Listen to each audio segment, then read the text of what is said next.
Welcome back to Nightly Nonsense, where we make some sense out of the nonsense that seems to be all around us. Been on this fatherhood kick, trying to draw some simple truths on Nightly Nonsense from this whole thing about being a father. Talked a lot about, are you beating people up? Are you lifting them up? Are you encouraging or discouraging? Right? What are you doing with your words when it comes to fatherhood?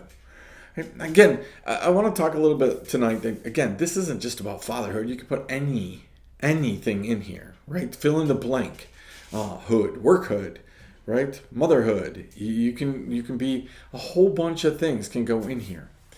But when it comes to this whole idea of what a father should be, right? It brings me to this concept that we're constantly struggling with, which is who's your daddy, right? Who's your standard, right? This whole concept of who's your daddy, right, has this bad connotation on it. But if you really look at your homework, right, if you really go back and you look at it, you're going to see that this whole term, who's your daddy, this idea of daddy, really started in about the 1600s or before.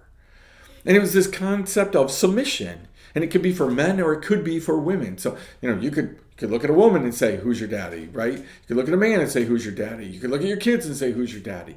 But it's this concept of authority, of submission. Who are you submitted to? Right, is the question that comes out of this. Who are, right, you under? That matters. Right? Who is controlling you? Who is dominating you? Right? That's the concept. Now, of course, it can have sexual connotations that people have taken and made it their own, but that's not what it was originally. Originally, it's about workplaces, it's about homes, it's about all kinds of things. Who's the daddy in the home? So I want to ask you about that. Who's the daddy in the home? Right? Who's your daddy? So when you look to the average kid and you look at them and you say, who's your daddy? Right? They're going to tell you the name of their dad, probably, right? But if you were able to really get through to a 7-8-year-old and you were able to say to them, listen, the concept of who's your daddy is who's in control in the home, right? Who are you submissive to, right? Who reigns over you, right? Who dominates you? Who are you afraid of in your house? I think maybe for some households that would be different. They would say, well, my mom is. Now, but wait a second. How's that possible? How's it possible that who's your daddy is your mommy? Well, it's possible because, again, we have a bunch of people who are looking to dads to be dads while they keep their authority. In order for you to have a good father in your home, you have to have a good mother. You have to have good children to have a good father. Right? That's how it works. So if you have a father and you have a mother and children who are submissive, like the Bible says, to their father, well, then you're probably going to be in a good place. But could some of the problem with our fatherhood today be the fact that when it comes to the question of who's your daddy, it's the mom? Just pause and think about that.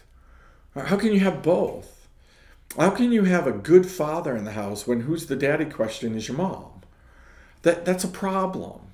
There's a problem with submissiveness. So we want good fathers while not changing everything on this equation. Do you know what's happened? Right? Good fatherhood equals good mothers, good children. But the problem is we've messed with that equation. And again, good children equals good fathers, good mothers. Good mothers equals good fathers. It's all one equation. You can substitute it and it works all the time. But when we start messing with the equation, right, now we got a problem. Because we want good fathers without good mothers and good children. We want good fathers without good children, but we have good moms. We want good fathers, we have good children, but we don't have good moms. No, it's good fathers, good children, good moms. That's how it works. But we don't want that, right? We want to mess with the equation, and we've messed with the equation. Right? We want good fathers regardless of moms and children. That's going to be problematic in nature. If who is your dad, the answer is my dad, my name, the name of whoever it is, But who's your daddy? The answer is your mom. That's a problem in life. We've got people who want the answer to who's your daddy to be the children. They run the house. Who's your daddy? The mom. She runs the house. The grandma, the aunts, the uncles, the boss. There's a whole bunch of people that we put in there. Do you know that it's possible for the answer in a household to who's your daddy, for it to be the boss of your company, the place where you work, your pastor, your church? How can an outside person be the answer to an equation that only has 3 parts, should have 3 parts? But it does, and it happens all the time. So when are we going to take some responsibility and say, you know what, maybe if we could get the question right, who's your daddy? Now listen, first and foremost, for each one of us, that should start out by being, God is my dad. He is who I'm submissive to. He is my authority. He is the dominating force in my life. Everything runs through him. But instead of that being the answer, right, which then should trickle down, if God is my daddy, then all the rest of it's going to fall into place. If God is the daddy of my wife, if God is the daddy of my child, then it's going to fall into place. But the second that all of a sudden that equation gets messed with, more variables get added into it.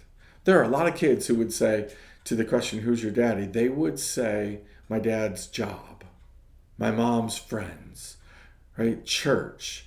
They would know. They know that it's not their dad or their mom. So let me leave you with that.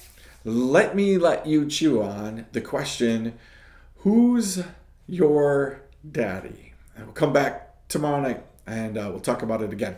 We'll see you next time. The Nonsense.